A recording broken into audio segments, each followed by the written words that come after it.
Eh bien, moi, je vais vous parler des porphyries cutanées. Donc, vous avez différents exemples qui sont représentés ici. Et donc, je vais démarrer cette présentation par vous donner les points principaux qui concernent les porphyries. Et j'exposerai vraiment ce sujet par deux cas cliniques qui sont excessivement typiques. Alors finalement, les porphyries, c'est quoi? Eh bien, ce sont des maladies métaboliques qui vont être liées à des déficits d'une des enzymes qui intervient dans la biosynthèse de l'hème. Donc, elles peuvent être transmises selon des modes très variés, hein, autosomique récessif, autosomique dominant ou lié à l'X. Alors, un point important, c'est que parmi ces porphyries, certaines vont présenter une pénétrance variable et donc l'expression phénotypique sera déclenché par différents facteurs environnementaux. Et selon finalement le lieu du déficit enzymatique, eh bien, on va pouvoir différencier deux grands types de porphyries. Donc les porphyries aiguës qui seront plutôt caractérisées par des manifestations neuroviscérales et également les porphyries cutanées. Et parmi ces porphyries cutanées, eh bien, certaines présenteront des lésions bulleuses et les autres pas. Alors, finalement, où a lieu la synthèse de l'hème? Eh bien, il y a 85% de la biosynthèse de l'hème qui va se réaliser au niveau médulaire pour la constitution et la production de l'hémoglobine. Alors, on a 14% de la biosynthèse de l'hème qui va se réaliser au niveau des hépatocytes. Et donc là, l'hème va participer à la production des cytochromes P450, qui sont des enzymes qui participent au métabolisme de nombreux agents pharmacologiques. Et en fait, la biosynthèse de l'hème, ben, c'est un processus ubiquitaire finalement qui se réalise dans d'autres types cellulaires. Et là, l'hème va finalement entrer dans la constitution de différentes enzymes comme les catalases et les peroxydases. Alors ici, vous avez une vision complète de la biosynthèse de l'hème. Alors quels sont les points essentiels? Eh bien, cette biosynthèse donc, va faire intervenir 8 enzymes différents. Donc, vous voyez qu'il y a une partie des réactions qui se réalisent au niveau du cytosol, d'autres en intramitochondrial. Alors, au cours de cette synthèse, en fait, très rapidement, on va arriver à la production de dérivés tétrapyroliques. Vous voyez que ces molécules ont un degré de substitution par des groupements carboxyliques variables. Et donc, au cours de la biosynthèse, en fait, ces dérivés vont perdre les groupements carboxyliques et vont devenir de plus en plus liposolubles.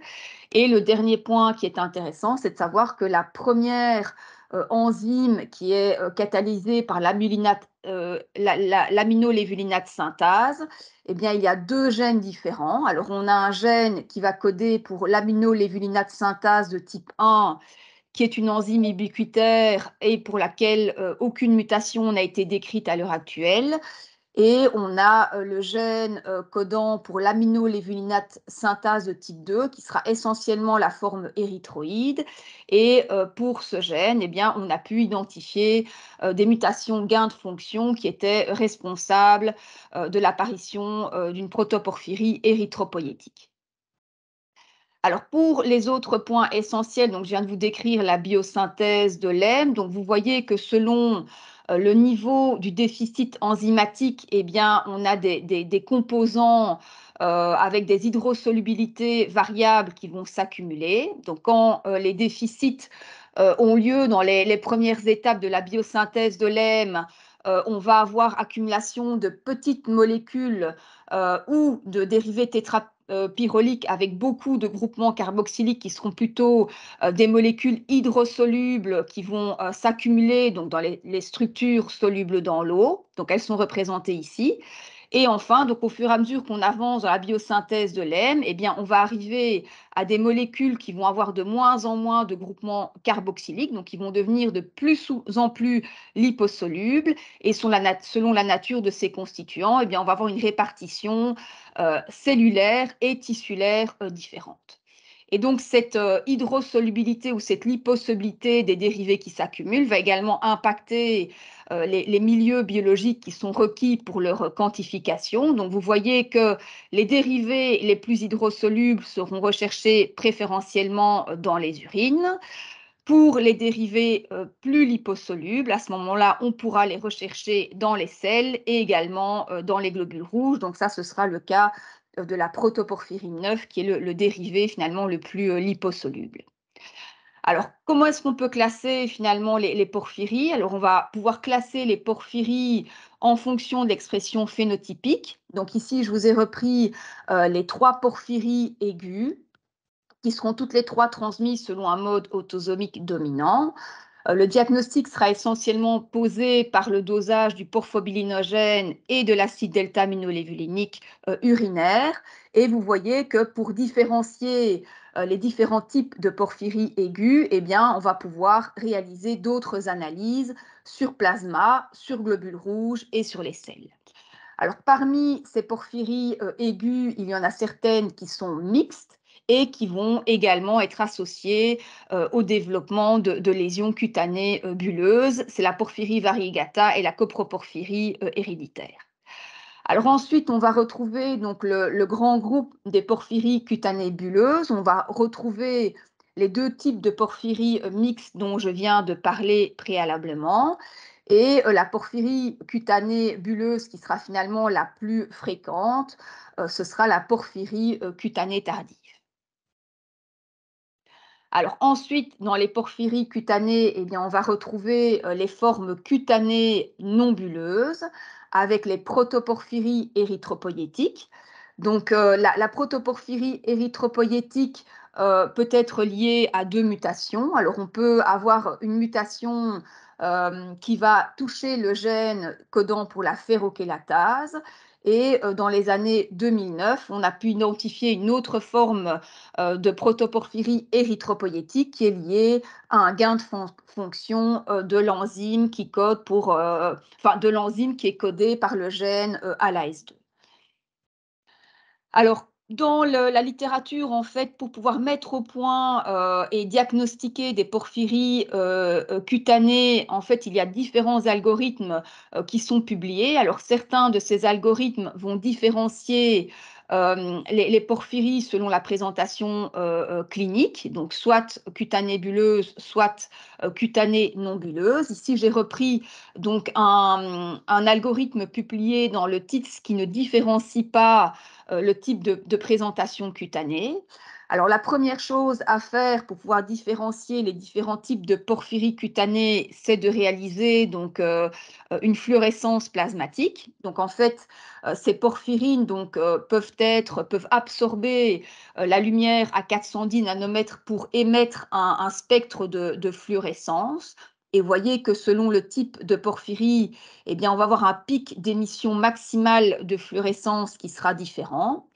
Alors, pour pouvoir différencier les porphyries cutanées, eh bien, on va regarder ce pic d'émission maximale. Et si le pic est inférieur à 623 nanomètres, on s'orientera plutôt vers ce groupe de porphyries. Alors, à ce moment-là, pour pouvoir les différencier, eh bien, on va pouvoir avoir recours à des analyses plus spécifiques sur les urines et sur les selles. Et lorsque vous avez un pic d'émission de fluorescence qui est supérieur à 623, eh bien, à ce moment-là, vous allez pouvoir réaliser une analyse des protoporphyrines intraérythrocytaires pour pouvoir plutôt s'orienter vers une porphyrie variegata ou une protoporphyrie érythropoïétique. Alors, vu que c'est un sujet assez complexe, eh bien, on va finalement l'exposer donc avec 2 cas cliniques qui sont très typiques. Alors, le premier cas clinique concerne donc un monsieur qui est né en 1970, donc il a 54 ans. Alors, il est suivi dans le service de gastro-entérologie pour une infection chronique au virus de l'hépatite C. Et il se plaint de l'apparition de lésions cutanées bulleuses sur les zones qui sont exposées au soleil, donc à savoir les mains et le visage. Alors, dans ce cadre-là, on a plusieurs échantillons de liquide biologique qui vont être reçus au LHUB. Alors, le petit point que je peux mettre en évidence, c'est que ces 3 types d'échantillons, que ce soit le plasma, l'urine et les selles, eh bien, doivent être protégés de la lumière. Alors, pour les urines, on privilégiera toujours des analyses sur des urines du matin concentrées pourquoi pas une urine de 24 heures? Parce que les porphyrines sont des dérivés, on va dire, préanalytiquement instables qui pourraient éventuellement se dégrader. Donc, de plus, une collecte de 24 heures donc, pourrait retarder le diagnostic. Et en ce qui concerne les sels, eh bien, il faudra les récolter après 3 jours de régime sans viande saignante. Pourquoi? Parce qu'une consommation riche en viande saignante peut s'accompagner d'une surexcrétion de protoporphyrine. Alors, voici donc les résultats des différentes analyses donc, qui sont réalisées sur les liquides biologiques. Donc ici, vous voyez qu'il y a un pic finalement d'émission de fluorescence donc, avec un maximum à 620 nanomètres. Donc, on va plutôt s'orienter vers un groupe de porphyrie donc avec ce pic d'émission de fluorescence. Alors, je vous ai dit qu'on avait reçu un échantillon d'urine donc, qui a été analysé pour séparer les différents isomères de porphyrine par UPLC fluorescence.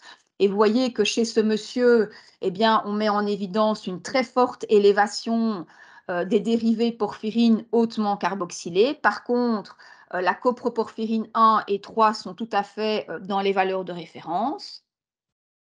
Et enfin, donc pour ce qui est des résultats du fractionnement sur les sels, eh bien, on a pu identifier chez ce monsieur une forme assez typique qu'on retrouve dans la porphyrie cutanée tardive, qui est l'isocoproporphyrine et qui provient en fait du métabolisme des isoformes et des isomères hautement carboxylés des porphyrines. Et donc, tous ces résultats, en fait, sont en faveur d'une porphyrie cutanée tardive. Alors, pour pouvoir reprendre les points essentiels pour bien comprendre la porphyrie cutanée tardive, donc c'est la porphyrie la plus fréquente avec grosso modo une prévalence de 10 personnes pour 100 000 habitants.